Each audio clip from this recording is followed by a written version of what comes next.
ఇప్పుడు శ్రీమద్భాగవతాన్ని అనుసంధానం చేసుకుందాం. శ్రీమద్భాగవత గ్రంథానికి నమస్కారం.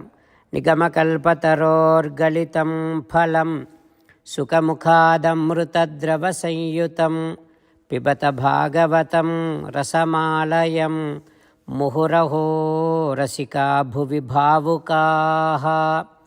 శ్రీసుఖయోగీంద్రుల వారికి నమస్కారం.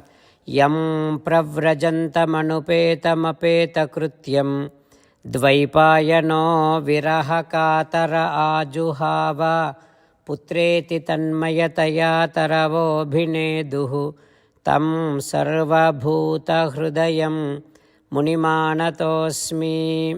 నరనారాయణులకు, చతుర్ముఖ బ్రహ్మకు, సరస్వతీదేవికి, వ్యాసమహర్షుల వారికి నమస్కారం. నారాయణం నమస్కృత్య నరం చైవ నరోత్తమం దేవీం సరస్వతీం వ్యాసం తతో జయం ఉదీరయేత్.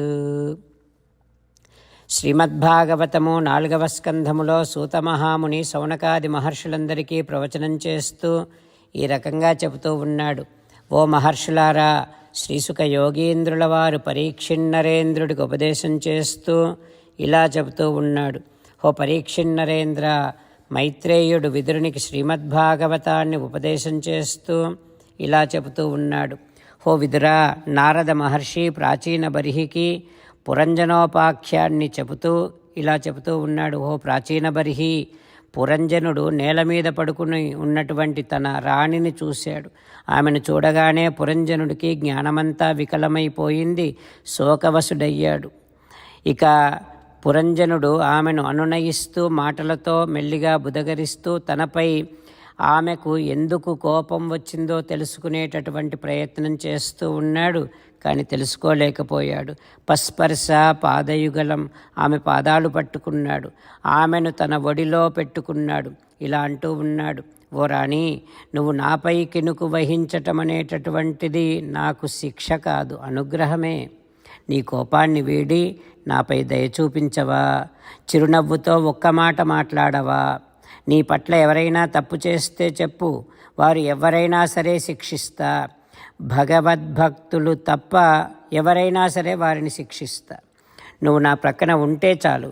నాకు ఎదురుగా ధైర్యంగా నిలబడగలిగినటువంటి వారు ఈ లోకములో కానీ పైలోకాల్లో కానీ ఎవ్వరూ లేరు.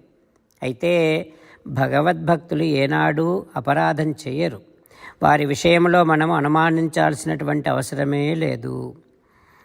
ఓ రాణి, ఇంతవరకు వక్త్రం నతే వితిలకం, నేను తిలకము లేకుండా నీ ముఖాన్ని ఏనాడూ చూడలేదు. నువ్వు కంటనీరు పెట్టుకోవటం కూడా నేను ఏనాడూ చూడలేదు. ఓ రాణి, నన్ను క్షమించు.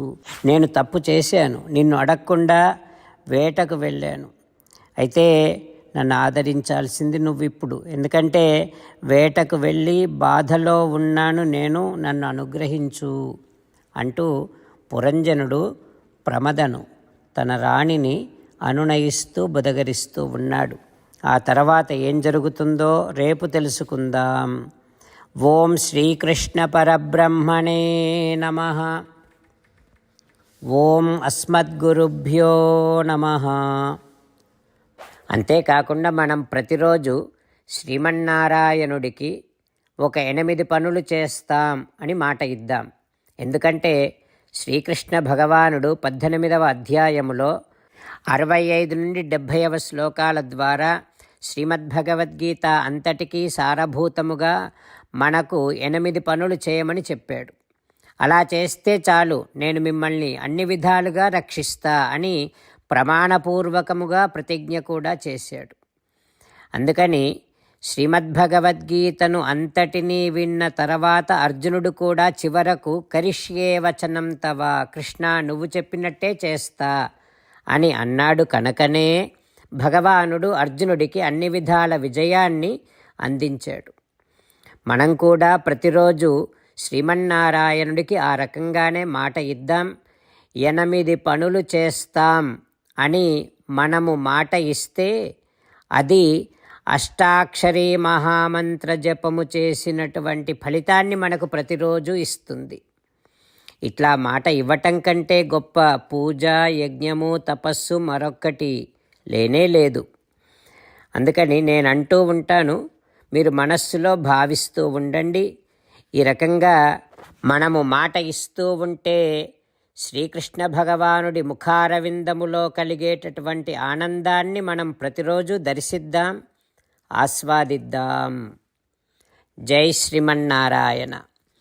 హో శ్రీమన్నారాయణ, నువ్వు చెయ్యమన్నట్టే నేను నిన్నే సంతతము ధ్యానము చేస్తూ ఉంటా. హో శ్రీమన్నారాయణ, నువ్వు చెప్పినట్టే నేను నీ భక్తుడిగానే ఉంటా. హో శ్రీమన్నారాయణ, నువ్వు చెయ్యమన్నట్టే నేను నా విధులను, కర్తవ్యాలను నీ సేవగా, నీ తృప్తి కోసమనే సక్రమంగా నిర్వర్తిస్తూ ఉంటా. హో శ్రీమన్నారాయణ, నువ్వు చెప్పినట్టే నేను నీవాడిని అనే మహావిశ్వాసముతో నీకే నమస్కరిస్తూ ఉంటా. హో శ్రీమన్నారాయణ, మామేకం శరణం వ్రజ, నన్ను ఒక్కడిని మాత్రమే శరణు వేడుకో అని నువ్వే అన్నావు కనుక నేను నిన్ను ఒక్కడిని మాత్రమే శరణు వేడుకుంటా. హో శ్రీమన్నారాయణ, మా శుచః, ఇక దుఃఖించకు అని నువ్వే నాకు భరోసా ఇస్తున్నావు కనుక నేను ఇక దుఃఖించను. హో శ్రీమన్నారాయణ, నువ్వు చెప్పినట్టే నువ్వు నా కోసమని అనుగ్రహించినటువంటి శ్రీమద్భగవద్గీతను ప్రతిరోజు కనీసము ఒక్క శ్లోకాన్నైనా జ్ఞాపకం చేసుకుంటూ శ్రీమద్భగవద్గీతను అనుసంధానము చేస్తూ ఉంటా. హో శ్రీమన్నారాయణ, నువ్వు చెప్పినట్టే నువ్వందరి కోసమని చెప్పినటువంటి శ్రీమద్భగవద్గీతను తెలియని భక్తులందరికీ తెలియచేసే నా వంతు ప్రయత్నాన్ని నేను నిరంతరము కొనసాగిస్తూనే ఉంటా. హో శ్రీమన్నారాయణ, నేను నువ్వు చెప్పినట్టే చేస్తా, నీకు నచ్చినట్టే ప్రవర్తిస్తా, నీకోసమే పని చేస్తూ ఉంటా. కరిష్యే వచనం తవ. జై శ్రీమన్నారాయణ. భక్తులకు ప్రత్యేకమైనటువంటి విజ్ఞాపన. మీకు అన్ని విషయాలలో వెంటనే మంచి ఫలితాలు రావాలి అనంటే ప్రతిరోజు 1 నిమిషం వెచ్చించి నారాయణాస్త్రాన్ని చదవండి. ఇక మీకు తిరిగే ఉండదు. నారాయణాస్త్రాన్ని పొందడానికి మీరేం చేయాలంటే నారాయణాస్త్రం అనే వెబ్సైట్కి వెళ్ళి మీ పేరు, మీ ఈమెయిల్ ఇస్తే మీ ఈమెయిల్కి నారాయణాస్త్రం PDF వస్తుంది. అందులో ఒక రామాయణ శ్లోకం, ఒక గీతా శ్లోకం, ఒక విష్ణునామం ఉంటాయి. ఆ మూడింటిని కలిపి నారాయణాస్త్రం అంటాం. ప్రతి ఒక్కరికి వేరువేరు శ్లోకాలను ఇస్తున్నాం. ఆ రకంగా ఎవరి శ్లోకాన్ని వారు ప్రతిరోజు తప్పనిసరిగా చదవటం వలన ప్రతిరోజు ప్రతి 24,000 భక్తులతో ఒకసారి సంపూర్ణ రామాయణ పారాయణ, 33 సార్లు శ్రీమద్భగవద్గీత పారాయణ, 24 సార్లు శ్రీ విష్ణు సహస్రనామ స్తోత్ర పారాయణ జరుగుతుంది. ప్రతి ఒక్కరికి అంతటి విశేష ఫలితము ప్రతిరోజు లభిస్తుంది. అందుకని మీరు, మీ కుటుంబ సభ్యులు అందరూ ఒక్కొక్కరు ఒక్కొక్క నారాయణాస్త్రాన్ని వెంటనే పొందండి. జై శ్రీమన్నారాయణ.